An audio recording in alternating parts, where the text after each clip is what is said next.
Nous allons donc à présent passer à la configuration des équipements. Nous allons commencer par l'équipement névralgique de tout ce jeu, à savoir qui est le routeur. Comment a été configuré le routeur? Il suffit d'attribuer au port Gigabit Ethernet 00 l'adresse IPv4 209.165.201.1. Comment ça se passe? C'est assez simple. On va cliquer sur le routeur, aller sur le port Gigabit Ethernet 000 et entrer les adresses 209.165.201.1. Ça va 209.165. Oh. 209.165.201.1. Je crois que c'était ça. Oui. Et au niveau du port Gigabit Ethernet 01, on va entrer le 209.161.65.200.1.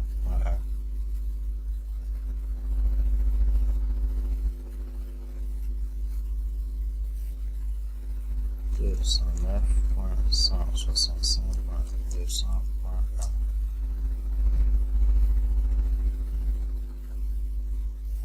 Au niveau du Gigabit Ethernet 3, on va entrer le 10.0.0.1. 0.0.1. Voilà, et la suite. Maintenant, on va configurer les différentes routes, à savoir cette première route-ci, via le 209 et cette deuxième route. Donc, comment ça va se passer? Comme indiqué là, on va aller sur Statics. On va aller sur Statics et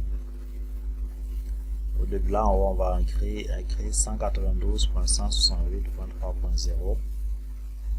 192.168.3.0. Le masse à 255, 255, 255.0 et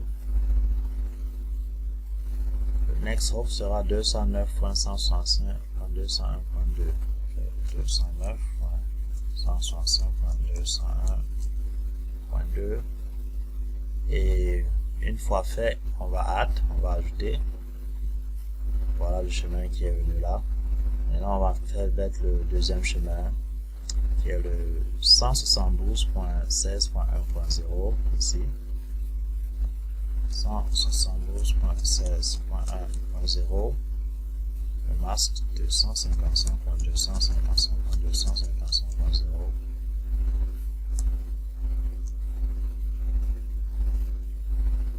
Et le next hop sera le 209.165.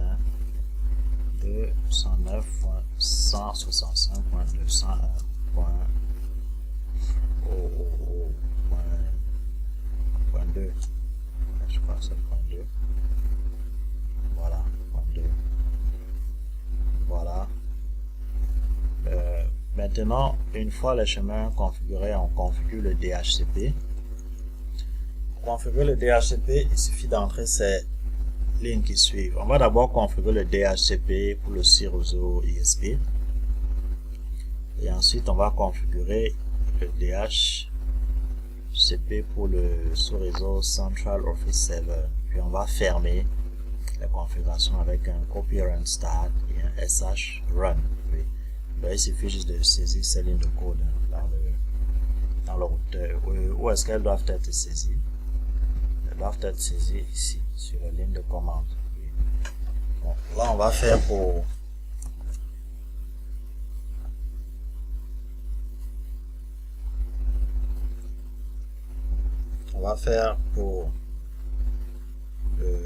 ISP, on va mettre IP DHCP pour ISP. On va entrer IP DHCP pour ISP. Voilà, et la suite, on va mettre network 10.0.0.0.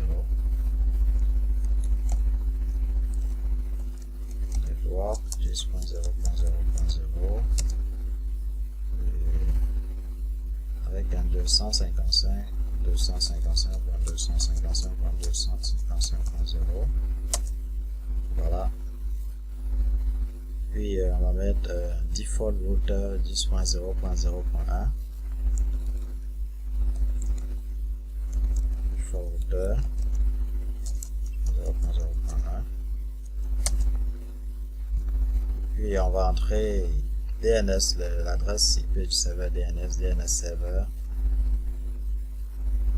10.0.0.10. Voilà. Et par la suite, on va sortir deux fois. Exit.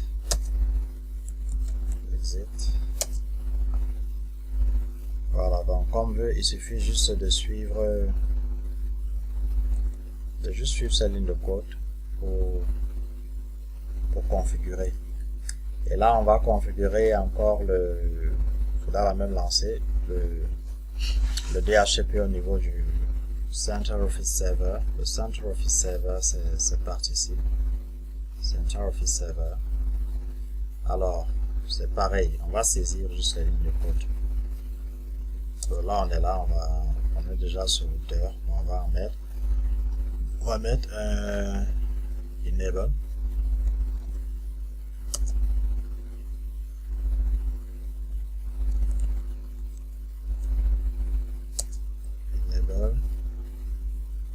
Bon, on va mettre un confter, configure terminal.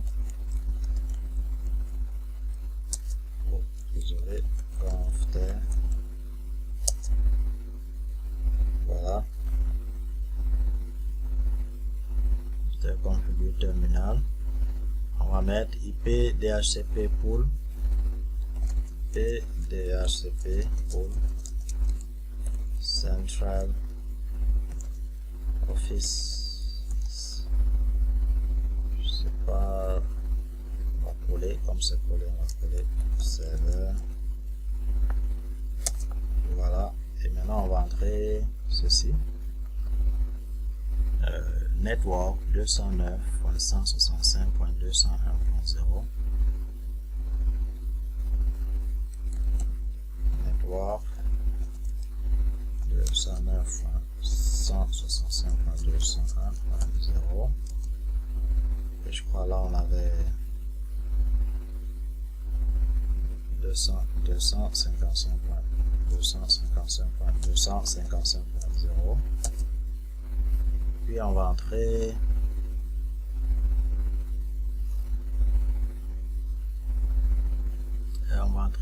default router 209.165.201.1. Default router 209.165.201.1. Et on va valide. Maintenant on va entrer DNS server. Bref, c'est la même procédure que tout à l'heure. 10.0.0.10. Puis on entre exit, on sort deux fois exit, et on lance les configurations proprement dites avec un copy run start. Copy run start.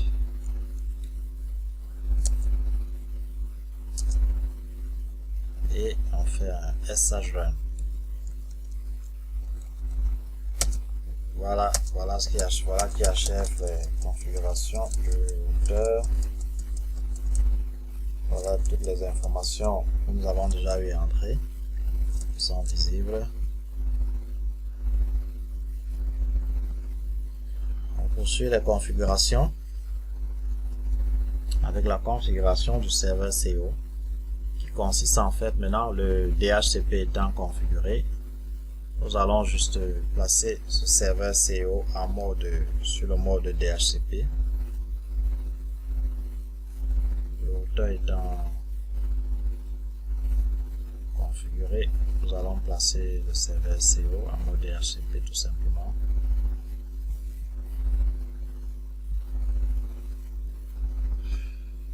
Voilà, vous voyez, ça a pris automatiquement. On le place en mode DHCP. Oui, c'est tout. On le place en mode DHCP et pour la configuration du cloud, qu'est-ce qui se passe? On va mettre le port Ethernet 6 en mode câble et on va se placer ce câble et faire une jonction entre l'Ethernet 6 et le coaxial. Entre l'Ethernet 6 et le coaxial 7. Donc, on va venir sur le cloud. On va mettre le port Ethernet 6 en mode câble. Et on va venir sur câble et faire une jonction entre ces deux. On va add. Ça va venir là comme ça. Voilà. Et par la suite, la configuration de la passerelle. On va attribuer à la passerelle une adresse LAN qui sera celle-ci. Et on va configurer son Wi-Fi en mode avec ce mode-ci, en mode WPA2SPK. On va lui attribuer le mot de passe de connexion IMASA. Donc, je vais rapidement me rendre sur la passerelle.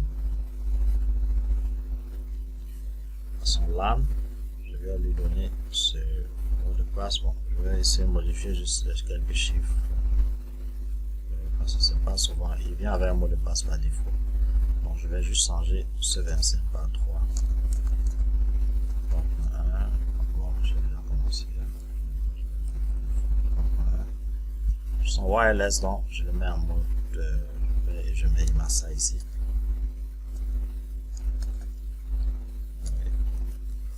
IMASA.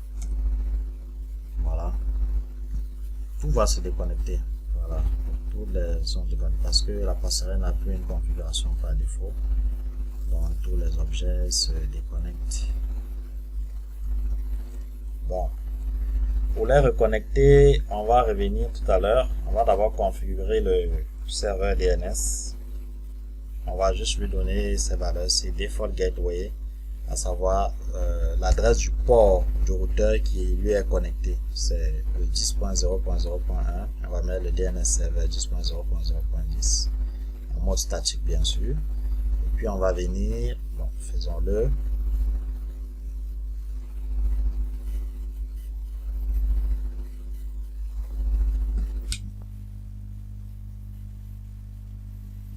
Voilà, 10.0.0.10.0.10. Et puis, bon. On va aller avec notre souche de démo. 10.0.0.1. Ici, 10.0.0.10. Voilà. C'est tout ce qu'il y a à faire. Puis on va sur le port face Ethernet 10. C'est ici qu'on a l'adresse même de notre serveur DNS. Bon, la suite de la configuration, c'est pareil. Une fois qu'on a fait ceci, on va activer le service DNS. On va créer un compte IoT Server avec l'adresse IP 10.0.0.15. Donc, j'active le service DNS. Je vais sur Service et DNS. Je crée un compte IoT Server et je lui attribue l'adresse 10.0.0.15. Voilà. Add. Voilà, le voilà, il sort ici en bas. Ok. Maintenant, on va configurer le serveur IoT. Proprement dit, on va procéder de la même façon tout à l'heure pour le serveur DNS. On va venir sur IoT. Ici, on va entrer 10.0.0.1 pour la même raison que plus haut. On va mettre l'adresse du serveur ici. Face Ethernet 0. Ici, on va mettre l'adresse du serveur IoT qui est le 10.0.0.15 et on va activer le service IoT dessus. On va juste activer le service IoT. On ce qui achève la configuration de ces deux serveurs.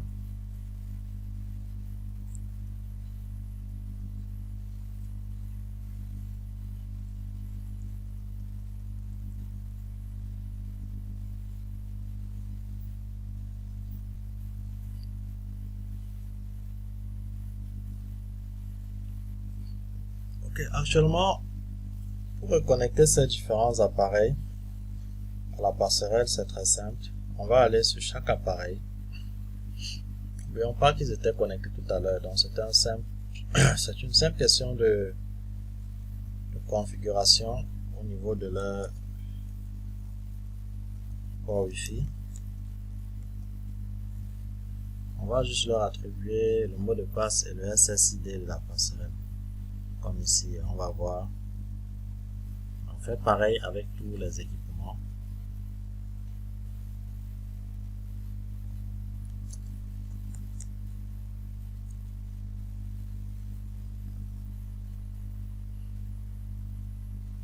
Voilà, en procédant de la sorte, pour le laptop c'est délicat parce que pour le laptop on va devoir, c'est le seul cas vraiment intéressant, pour lui il va falloir lui installer un port Wi-Fi. Donc on l'éteint d'abord, on enlève son port,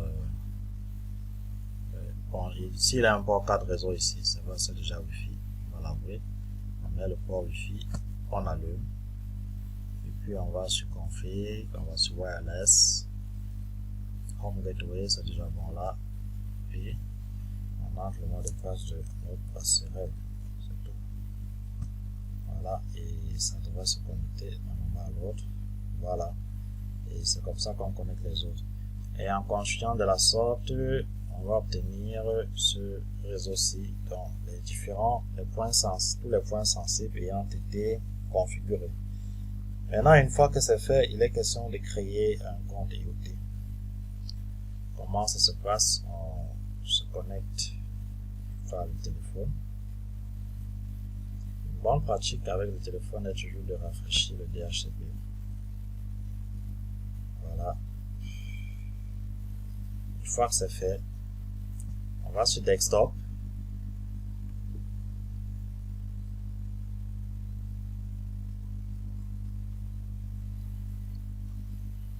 On va entrer IoT Server. On lance.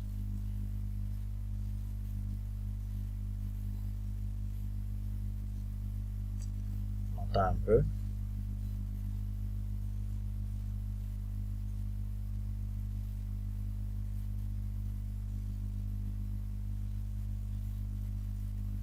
Voilà. Pour créer un compte, on va sur Sign Up. Et on entre ici les données, bon, je sais pas, Jucha 1, 2, 3, 1, 2, 3, 4, 5, oui, on crée, et là on clique sur créer. Et une fois le compte créé, il sera possible de le voir en allant sur IoT Server, Service, IoT. On va voir le compte créé et le mot de passe qui a été utilisé pour créer le compte. Maintenant, une fois le compte créé, il est question de connecter tous les objets qu'on veut pouvoir manipuler à distance au compte, de les enregistrer à ce compte-là. Et c'est assez simple. On va sur chacun des objets là. Advanced, Config. On va à la fin.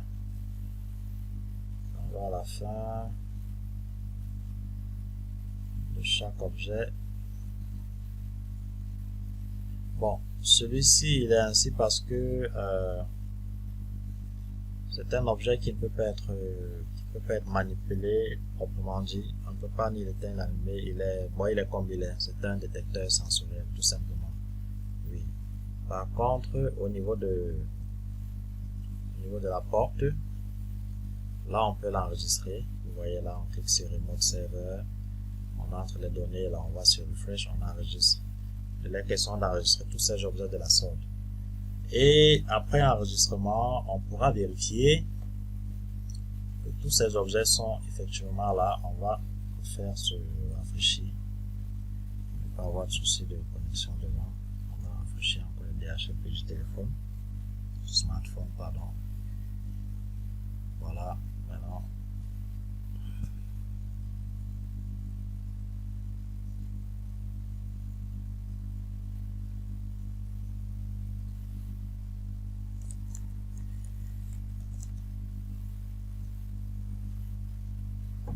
Voilà, on va entrer déjà. 1, 2, 3, 4, 5. Voilà, là on a accès à tous les objets qui sont connectés. Et voilà, tous les objets qui sont connectés. Bien, maintenant on va aller à configuration sensible qui est celle de la carte Raspberry. Il a en fait question de lui introduire. On l'a déjà enregistré, oui, on a déjà enregistré la carte Raspberry, comme on a dit, ça faisait partie des objets qu'il faut connecter à la passerelle. Vous voyez, on va sur Wireless. C'est effectivement connecté à la passerelle. Il est question donc maintenant de configurer ces lignes de code. Et là, nous ne nous mettons pas de dire que tous ces objets aussi doivent être mis sous mode DHCP. Que le DHCP leur attribue en fait des adresses IP, parce que c'est cela qui leur permettra de communiquer via Internet. Donc tous ces objets doivent être mis sur DHCP, pour sous mode DHCP, pour qu'il leur soit attribué des adresses IP automatiquement. Oui. Voilà, on va revenir à la carte Raspberry. Il est question maintenant d'entrer un programme. Les lignes de code dans le Raspberry, les lignes de code qui vont contenir même une messagerie, à savoir la messagerie par laquelle le système va communiquer avec la personne qui veut faire le contrôle d'accès. Et pour ce faire, on va juste aller dans Programming, on va cliquer sur New, et une fois sur New, on va aller sur MainPy. Et voilà en fait les lignes de code qu'il faudra entrer. C'est en fait ce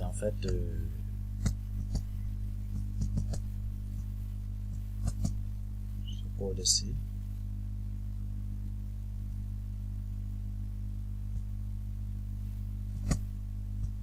Bref, c'est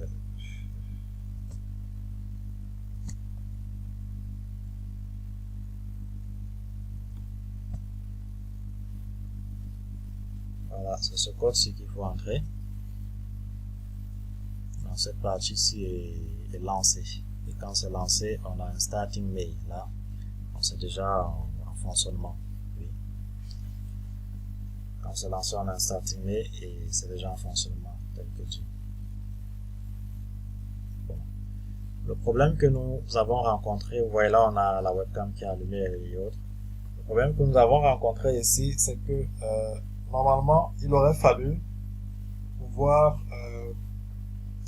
pour une simulation, il faudrait faire passer un objet devant le motion sensor pour effectivement voir comment les choses s'ouvrent et tout. Bon, on n'a pas su comment, puisque le motion sensor ne peut pas être contrôlé directement, par téléphone, mais on peut juste recevoir ces informations. Donc c'est le problème que nous avons eu particulièrement. Donc ce qui veut dire en fait que dans la partie simulation tout à l'heure fonctionnement, nous allons juste ouvrir le smartphone et essayer d'allumer et d'éteindre les informations que nous voulons.